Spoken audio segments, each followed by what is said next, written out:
Hello everyone, आज के इस लेक्चर में हम न्यू टॉपिक स्टार्ट करने वाले हैं, that is anaemia. Anemia is defined as a disease which reduction of RBC count, hemoglobin content and packed cell volume means anaemia एक ऐसी डिजीज़ है जिसमें RBC काउंट, हीमोग्लोबिन कंटेंट और जो पैक्ड सेल वॉल्यूम है वो डिक्रीज हो किसी भी इंडिविजुअल में। एनीमिया हम जब भी बोलेंगे जब किसी पेशेंट में RBC count, haemoglobin content and packed cell volume amount, PCV means packed cell volume, okay, ये तीनों अगर रिड्यूस हो तो हम इस कैरेक्टरिस्टिक को एनीमिया बोलेंगे। Anaemia is due to increase reduction of RBC, decrease production of RBC and excessive loss of blood.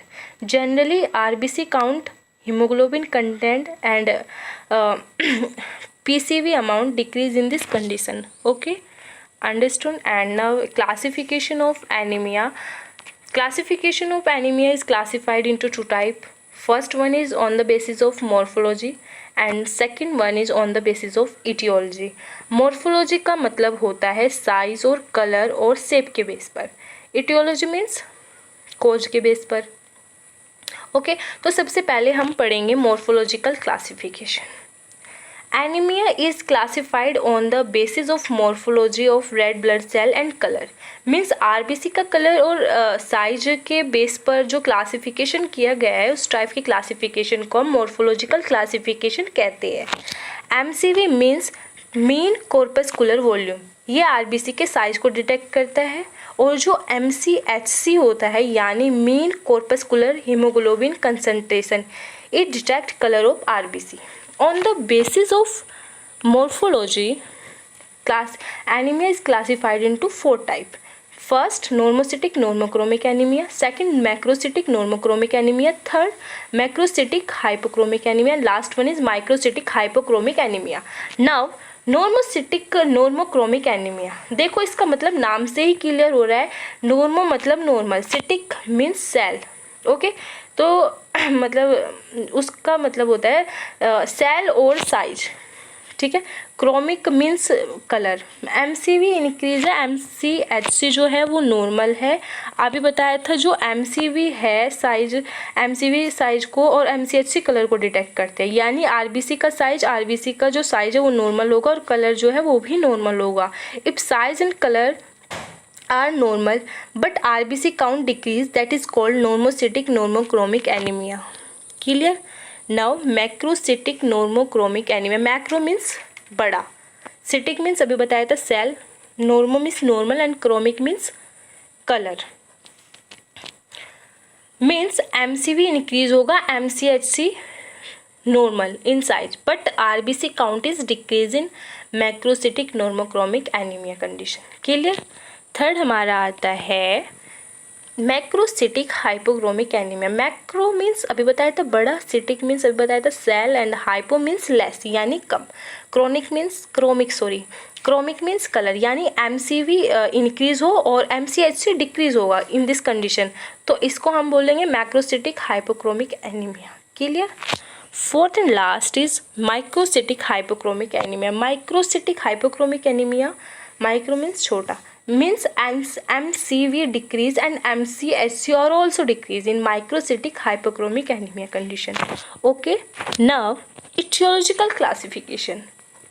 Etio means study of cause of origin, वो एनीमिया जो किसी कारण से होता है, मीन्स हो सकता है वो किसी हेमरेजिक से हो या किसी न्यूट्रिशन डिफिशियंसी की वजह से हो, ठीक है।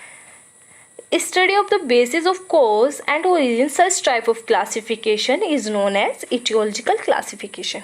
On the basis of etiological classification, anemia is classified into 5 types, यानी 4 types के morphology and 5 types के etiology, यानी 2 कितना हो गए 9 type. On the basis of etiological classification, anemia is classified into 5 types.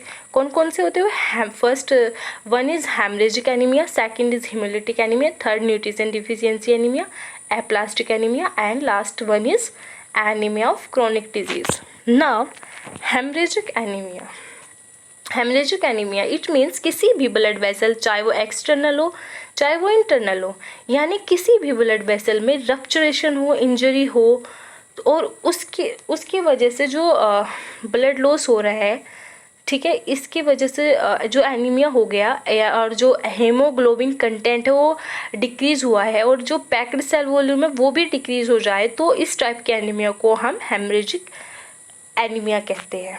Haemorrhagic anaemia are also two type, acute haemorrhagic anaemia and chronic haemorrhagic anaemia.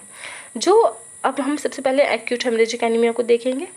Acute hemorrhagic anemia, when severe blood loss found in our bodies within a second hour, 2 hour, 6 hour, 8 hour या 24 our, यानी 24 घंटे, 2 घंटे या 6 घंटे के अंदर अगर blood loss हो रहा है in the condition of accident, कुछ एक्सीडेंट के टाइम पे ज़्यादा ब्लड लॉस होता है, उस ब्लड लॉस की वजह से जो एनीमिया हमारी बॉडी में फॉर्म्ड होता है, सच type of anaemia is called acute haemorrhagic anaemia. Now chronic haemorrhagic anaemia जो मीन्स जो लॉन्ग ड्यूरेशन तक फ्यू अमाउंट में ब्लड लॉस हो रहा है बॉडी से और आपको पता भी नहीं लग रहा है, तो इस टाइप के एनीमिया को हम क्रोनिक हेमरेजिक एनीमिया कहते हैं। Like peptic ulcer, peptic ulcer means आपके स्टमक में पेप्टिक अल्सर हो गया है, उससे जो धीरे धीरे ब्लड लॉस हो रहा है आपके स्टूल में और आपको पता नहीं लग रहा है, बहुत लॉन्ग टाइम में आपको डिफिशियंसी फील होगी ब्लड की। So this type of anaemia is called chronic haemorrhagic anaemia.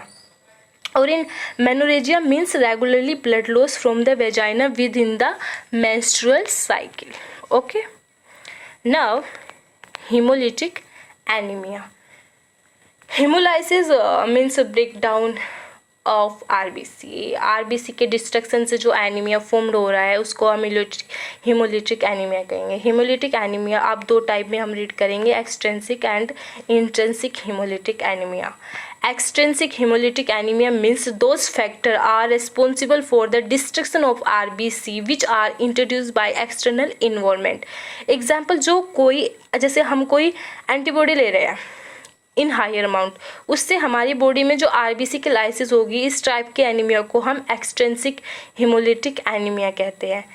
और जो मतलब extrinsic haemolytic anaemia is also known as auto immuno haemolytic anaemia means AIHA। जो इम्यून सिस्टम है हमारा, वो सॉफ्ट सेल को डिटेक्ट नहीं कर पाता है और उसके अगेंस्ट एंटीबॉडी क्रिएट करता है, तो उससे जो आरबीसी का डिस्ट्रक्शन होने लगता है, ठीक है। और जो auto immuno haemolytic anaemia is found in HIV, hepatitis, rheumatoid arthritis, इन सब कंडीशन में भी हमको मतलब ये सब कंडीशन भी हमें ऑटो इम्यूनो हीमोलिटिक एनीमिया में मिलती है। Okay, now intrinsic haemolytic anaemia. Intrinsic haemolytic anaemia means body के अंदर जो फैक्टर आरबीसी डिस्ट्रक्शन के लिए रेस्पॉन्सिबल होते हैं, such type of anaemia is called intrinsic haemolytic anaemia. And intrinsic haemolytic anaemia is also two type, sickle cell anaemia and thalassaemia. Now sickle cell anaemia. Sickle cell anaemia, इसमें जो RBC का structure होता है वो क्रीजिया moon like structure हो जाता है, और जो आरबीसी का नॉर्मल स्ट्रक्चर कैसा होता है वो होता है बाइकॉनकेव डिस्क लाइक। बट क्रीजिया मून लाइक स्ट्रक्चर और हीमोग्लोबिन की प्रेजेंस के कारण, सिंथेसिस में एबनॉर्मलिटी के कारण आरबीसी का जो शेप है वो उसमें चेंज आता है, तो जो इससे जो आरबीसी है वो फ्रेजाइल हो जाती है, यानी इससे आरबीसी के ब्रेकडाउन के जो रेट है वो बढ़ जाते हैं। तो सिकल सेल एनीमिया में जो आरबीसी का ब्रेकडाउन होगा और उससे जो एनीमिया फॉर्म्ड होगा, such type of anaemia is called sickle cell anaemia. Sickle cell anaemia is inherited condition means जो बाय बर्थ होता है, जेनेटिकली ये ऑटोसोमल रिसेसिव ट्रेट है। Okay, clear. Now thalassaemia. Thalassaemia are also two type, alpha and beta thalassaemia. Thalassaemia में जो haemoglobin bands होते हैं, alpha, beta and gamma, ये 3 टाइप के हीमोग्लोबिन चैन होती है। तो इन चैन में जो एबनॉर्मलिटी हो जाती है जिसके कारण थैलेसीमिया हो जाता है, मोस्टली ये इनहेरिटेड ही होता है, मीन्स बाय बर्थ ही होता है। Now alpha thalassaemia is more prominent to beta thalassaemia. Alpha thalassaemia mostly बच्चों में पाया जाता है, क्योंकि अल्फा थैलेसीमिया में जो बच्चे हैं वो ज़्यादा तक सर्वाइव नहीं कर पाते हैं। Okay, now nutrition deficiency anaemia. Nutrition का नाम से पता चल रहा है, यानी deficiency of nutrition which responsible for the erythropoiesis and create anaemia. This type of anaemia is known as nutrition deficiency anaemia. See, कौन कौन से न्यूट्रिशन रेस्पॉन्सिबल होते हैं एरिथ्रोपोइसिस के लिए? Iron, amino acid means protein, vitamin B12, vitamin C, ये सब RBC के प्रोडक्शन के लिए रेस्पॉन्सिबल होते हैं। नव न्यूट्रिशन डिफिशियंसी एनीमिया में सबसे पहले आता है हमारा आयरन डिफिशियंसी एनीमिया, फिर हमारा protein deficiency anaemia, pernicious anaemia, fourth one is megaloblastic anaemia. Now iron deficiency anaemia, the most prominent anaemia is iron deficiency anaemia, जो आयरन की कमी से होता है। इटियोलॉजी, फर्स्ट इटियोलॉजी जैसे क्रोनिक ब्लड लॉस यानी जीआई ब्लीडिंग और menorrhagia.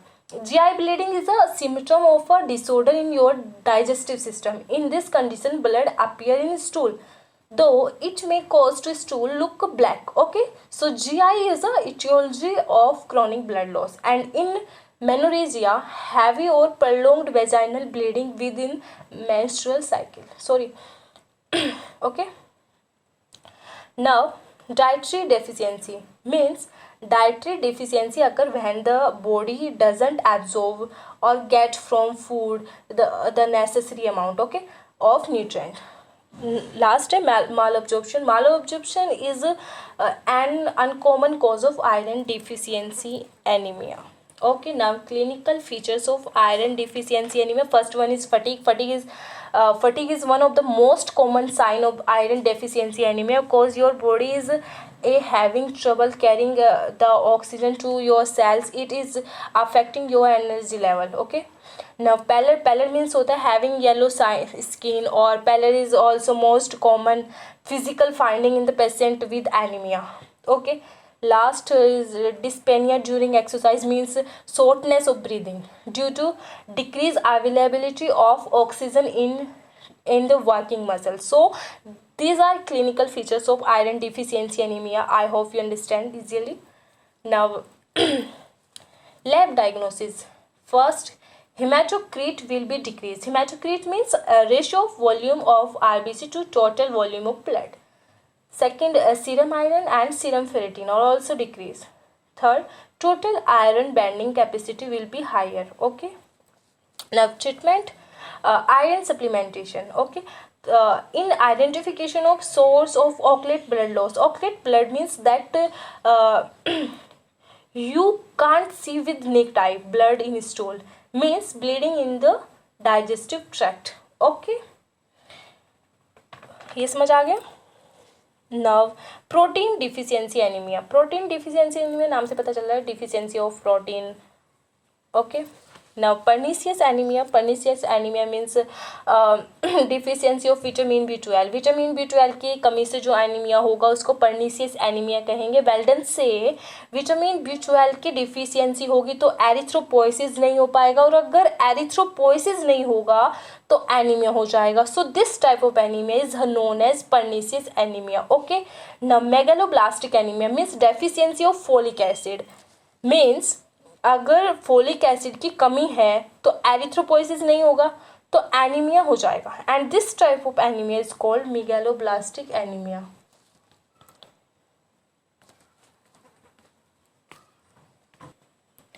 Now aplastic anemia means anemia which caused by the disorder in bone marrow. ये मैंने आपको इरिथ्रोपोइसिस में पढ़ाया था जो हमारे चैनल पर प्रेजेंट है. आप चाहे तो वहाँ पे जाके देख सकते हैं कि जो एरिथ्रोपोइसिस होता है वो एडल्ट में, इन्फेंट्स में, चिल्ड्रन में, ये मैंने उसी में डिस्कस किया था कब होता है. Okay. If any abnormality found in red bone marrow, तो रेड ब्लड सेल का प्रोडक्शन नहीं होगा. तो अगर आरबीसी प्रोडक्शन नहीं होगा तो उस कंडीशन में क्या होगा, आपको एनीमिया हो जाएगा. ठीक है. और this type of anaemia is called aplastic anaemia, यानी due to the disorder of red bone marrow, failure production of RBC. Clear. X-ray और गामा रे के रिपीटेड एक्सपोजर से भी हमारी जो बोन मैरो है वो अफेक्टेड होगी. एप्लास्टिक मतलब जहाँ बोन मैरो होगा, ये वहाँ मतलब बोन मैरो से रिलेट करती है. Okay. Now last one is anemia of chronic disease. This is the second prominent anemia. ठीक है. और this is the second prominent anaemia. Chronic disease मतलब which type of anaemia is long time तक जो cure नहीं हो पाता है और हमारी बॉडी में ये परसिस्ट करे रहते हैं, जिसकी वजह से जो आरबीसी प्रोडक्शन है वो इनिबिट हो जाता है, यानी कम हो जाता है।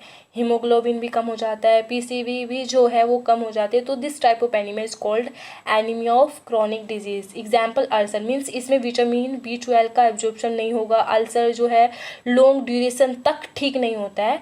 तो इस कंडीशन में जो एनीमिया हो जाएगा like cancer, red bone marrow, इससे इफेक्ट होगा। ओके, तो ये सब हमारी क्रोनिक डिजीज है, so it is called anaemia of chronic disease. Okay, I hope आपको समझ आया होगा। अगर कुछ समझ नहीं आया है तो आप कमेंट बॉक्स में जाके पूछ सकते हैं। Thank you.